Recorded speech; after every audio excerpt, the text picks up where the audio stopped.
Good morning students. आप सभी का इस एजुकेशनल यूट्यूब चैनल पे हार्दिक स्वागत है। पिछले वीडियोज़ में हमने अध्ययन किया है मुग़ल कालीन इतिहास के स्रोत। मुग़ल कालीन इतिहास के स्रोतों के अध्ययन की इस श्रृंखला में अन्य भी स्रोत महत्वपूर्ण हैं जिसका हम आज अध्ययन करेंगे। बादशाहनामा, ये ग्रंथ भी फारसी भाषा में लिखा गया है। इस ग्रंथ में मुख्य रूप से मुग़ल बादशाह शाहजहाँ के शासनकाल का वर्णन है। बादशाहनामा की रचना 3 लेखकों ने की है और प्रत्येक ने अलग अलग वर्षों का विवरण लिखा है। यानी एक ही नाम से 3 लेखकों ने ग्रंथ लिखे हैं। मोहम्मद अमीन कज़विनी, इसने शाहजहाँ के जन्म से लेकर उसके शासनकाल में के 10वें वर्ष तक का इतिहास लिखा है। दूसरा लिखा है अब्दुल हमीद लाहौरी ने और तीसरा लिखा है मोहम्मद वारिस ने। तो जो पहला है मोहम्मद अमीन कज़विनी, ये शाहजहाँ का प्रथम राजकीय इतिहासकार था। इसने शाहजहाँ के जन्म से लेकर उसके शासनकाल के 10वें वर्ष तक का इतिहास लिखा है। शाहजहाँ के जो प्रारंभिक 10 वर्षों की जानकारी के लिए इसने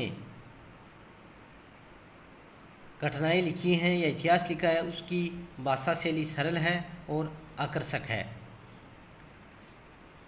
दूसरा लिखा है अब्दुल हमीद लाहौरी ने। कज़विनी के पश्चात लाहौरी को इतिहासकार नियुक्त किया और शाहजहाँ ने बादशाहनामा लिखने का आदेश दिया। उसने शाहजहाँ के शासनकाल का 20वें वर्ष तक का इतिहास लिखा है।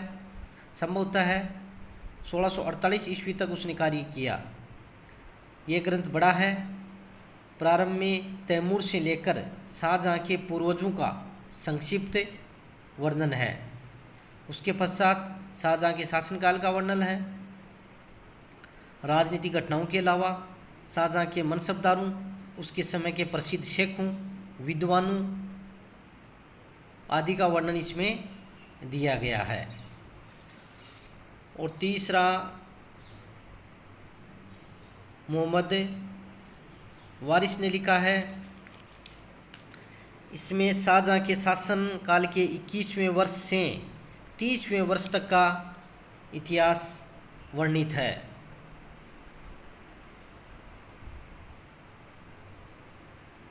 इसने भी जो इतिहास लिखा है उसने 1657 ईस्वी तक का इतिहास लिखा है। जो शाहजहाँ के शासन के अंतिम समय में जो घटनाएं घटी हैं दरबार में, उसके बारे में उसने इसका उल्लेख किया है। आलमगीरनामा, इस ग्रंथ का लेखक मोहम्मद काजिम था। इस ग्रंथ की रचना 1688 ईस्वी में हुई थी। उसकी शैली औरंगजेब को बहुत पसंद आ गई और उसे सम्राट से संबंधित असाधारण घटनाओं तथा विजय अभियानों आदि को एक ग्रंथ के रूप में लिखने का आदेश दिया था, जिस कारण से उसने इस ग्रंथ की रचना की। और इस ग्रंथ की रचना के लिए औरंगजेब ने लेखक को सभी सुविधाएं प्रदान की।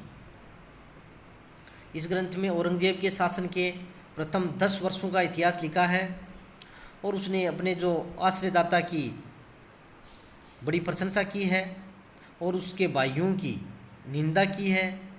इस कारण से ये ऐतिहासिक दृष्टि से प्रामाणिक नहीं माना जाता, एक पक्षीय रचना मानी जाती है। मासिर ए आलमगीरी, इसका लेखक साकी मुस्तैद खां था। इस ग्रंथ में औरंगजेब के शासनकाल का इतिहास है। 1710 ईस्वी में इस ग्रंथ की रचना हुई थी। इसके 2 भाग हैं। और साथ में एक परिशिष्ट भी दिया गया है। पहले भाग में काजिम के जो आलमगीरनामा है उसका संक्षिप्तीकरण है। दूसरे भाग में औरंगजेब के शासन के अंतिम 40 वर्षों तथा उसकी मृत्यु का विवरण दिया गया है। और इसके परिशिष्ट में सम्राट से संबंधित कहानियों तथा शाही परिवार यानी औरंगजेब का परिवार उसके बारे में पूरा वर्णन किया गया है। हालांकि इसमें काफ़ी ऐतिहासिक घटनाएं तथ्य हैं, लेकिन फिर भी कुछ इतिहासकार इस पर आरोप लगाते हैं कि इसने महत्वपूर्ण घटनाओं को छोड़ दिया है। इतना होते हुए भी ये ग्रंथ मुगलकालीन भारतीय स्रोतों के लिए उपयोगी है। मुंतखब उल लुबाब, इस ग्रंथ का लेखक मोहम्मद खाफी का है। ये एक विशाल ग्रंथ है।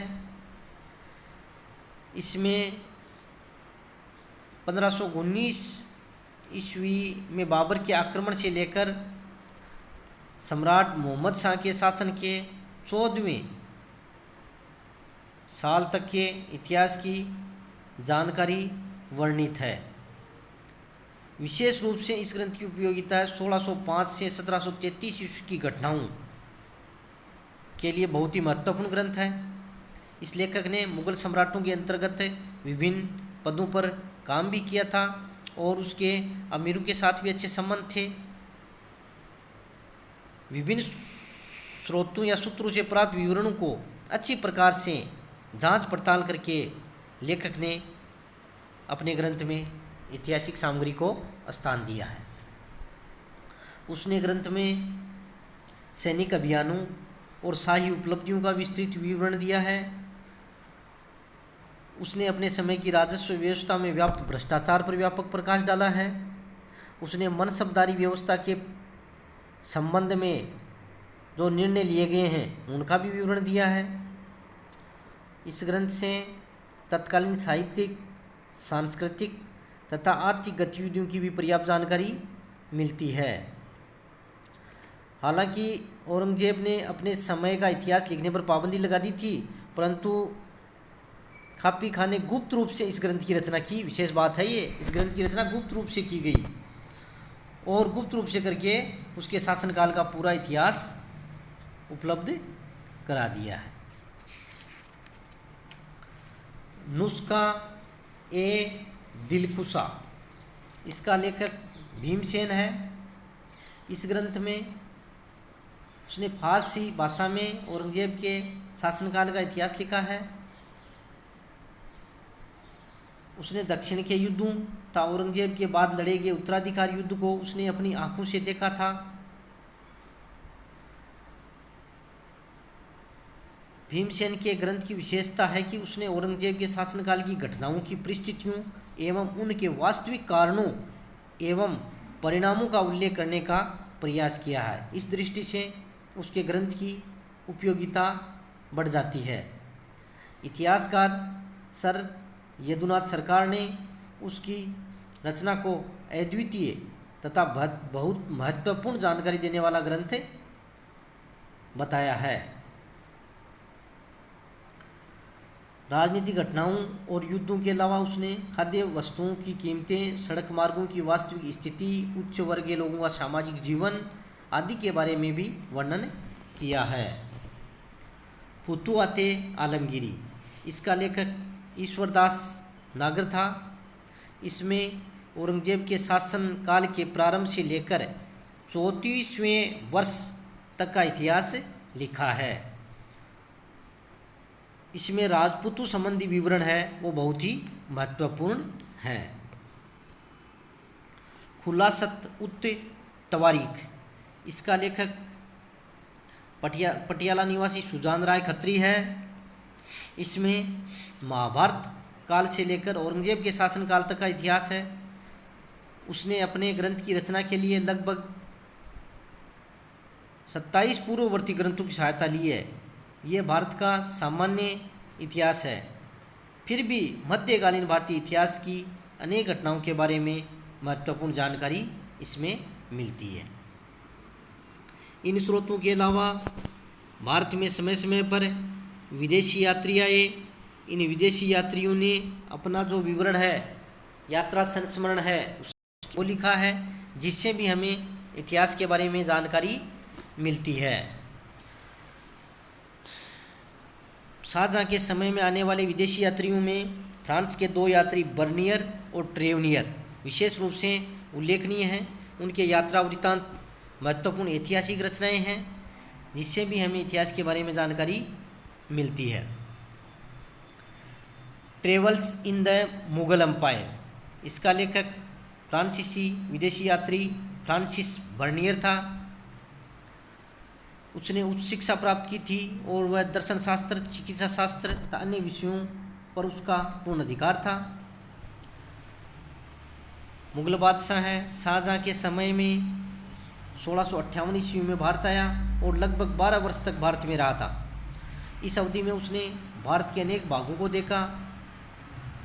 1669 ईस्वी में वह स्वदेश पहुंच गया था, जहां पर 1 वर्ष बाद उसने अपनी यात्रा वृत्तांत को एक ग्रंथ के रूप में प्रकाशित किया, जो travels in the Mughal empire के नाम से जाना जाता है। शाहजहाँ की मृत्यु दारा के गुणों, दुखों और यातनाओं तथा शुजा की दयनीय स्थिति, यानी जो शाहजहाँ के बाद में उत्तराधिकार युद्ध लड़ा गया था औरंगजेब के भाइयों में, उसके बारे में उसने विस्तार से वर्णन लिखा है। साथ ही मुगल प्रांतपतियों के अत्याचारों, जहारा का चरित्र चित्रण, मुगलों की सामरिक व्यवस्था, दिल्ली, आगरा, कश्मीर आदि का वर्णन भी किया है। उसने उस समय के भारत की सामाजिक तथा आर्थिक स्थिति का भी उल्लेख किया है। इसके अलावा ट्रेवल्स इन इंडिया, इसका लेखक फ्रांसीसी यात्री जीन बैप्टिस्ट ट्रेवनियर था। वह पेशे से जोहरी था। शाहजहाँ के शासनकाल में उसने भारत की यात्रा की। शाहजहाँ और औरंगजेब के शासनकाल का विस्तार से उसने वर्णन किया है। इस ग्रंथ में मुख्य रूप से मुगल साम्राज्य के आर्थिक इतिहास के लिए अत्यंत ही महत्वपूर्ण है, यानी आर्थिक स्थिति के बारे में विस्तार से उसने वर्णन किया है। अन्य विदेशी यात्रियों में इटली निवासी मनुची था। उसने अपना यात्रा विवरण स्टोरियो डी मोगोर के नाम से लिखा है। वह इटली का निवासी था और 1650 ईस्वी में सूरत से होता हुआ दिल्ली पहुंचा। वह तुर्की और फारसी भाषाओं का ज्ञाता था। मनुची ने दारा की तरफ से उत्तराधिकार युद्ध में भाग लिया था और जब दारा सिंध की ओर पलायन कर गया तो वह भी उसके साथ वहाँ गया था। मनुची ने अपने ग्रंथ की रचना संभवतः 1699 ईस्वी से 1705 ईस्वी के मध्य की। प्रारंभिक भाग इटालियन भाषा में लिखा है। एक विशाल ग्रंथ है। प्रथम 20 अध्याय में उसकी वेनिस से दिल्ली तक की यात्रा का वृत्तांत है। दूसरे भाग में तैमूर से शाहजहाँ तक का संक्षिप्त इतिहास है। तीसरे भाग में मुगल दरबार, उनकी शासन व्यवस्था, राजस्व व्यवस्था, हिंदू राज्यों की शासन व्यवस्था, हिंदुओं की धार्मिक विश्वास तथा पर्वत समारोहों, सड़कों व यात्रियों की सुरक्षा इत्यादि का उल्लेख उसने किया है।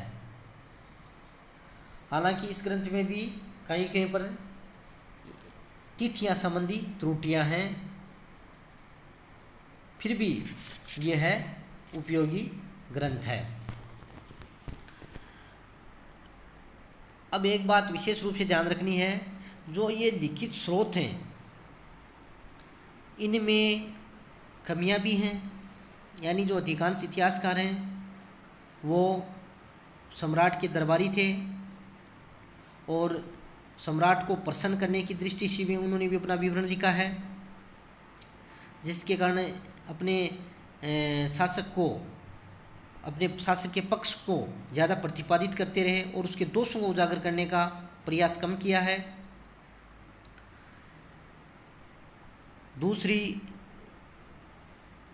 सीमाएं या कमी कह सकते हैं अपन फारसी स्रोतों की प्रश्न आ सकता है कि फारसी स्रोतों की कमियां बताइए। दूसरी कमी, फारसी लेखक अपनी संकीर्ण तथा धार्मिक कट्टरता के स्तर से ऊपर नहीं उठे थे, यानी वे अपनी निष्पक्षता का पूर्ण रूप से विवरण नहीं दिया है। राज दरबार की जो घटनाएं हैं उनका निष्पक्षता पूर्वक वर्णन नहीं किया है। तीसरी गलती अपन या तीसरी सीमा कह सकते हैं, प्राचीन स्रोतों में फारसी लेखकों ने घटनाओं की तिथियां बहुत कम दी हैं। कई लेखकों ने तो गलत तिथियां भी दी हैं, जिसकी वजह से काफ़ी परेशानी पैदा होती है। चौथा, फारसी लेखकों ने शासकीय वर्ग एवं अमीर वर्ग के रहन सहन खान पान पर ही अधिक ध्यान दिया है। उनकी रचनाओं में साधारण वर्ग की सामाजिक एवं आर्थिक स्थिति पर पर्याप्त प्रकाश नहीं डाला गया है। पांचवा, अधिकांश लेखकों ने घटनाओं के कारणों और संदर्भों में संबंध स्थापित करने का प्रयास नहीं किया है। फिर भी इन कमियों के बावजूद भी जो फारसी भाषा में लिखित स्रोत हैं वो अत्यंत ही इतिहास के लिए अत्यंत ही उपयोगी हैं। होम असाइनमेंट के लिए आपको नोट करना है, बादशाहनामा पर टिप्पणी लिखिए। दूसरा, विदेशी यात्रियों के यात्रा वृत्तांत का उल्लेख कीजिए। प्रिय विद्यार्थियों, आपको इन वीडियोज़ को ध्यानपूर्वक सुनना है, उसके बाद में नोट्स का भी अध्ययन करना है और जो आपको असाइनमेंट दिए जा रहे हैं उनको कंप्लीटली करना है, ताकि आपके अच्छे अंक प्राप्त हो सकें। बहुत बहुत धन्यवाद।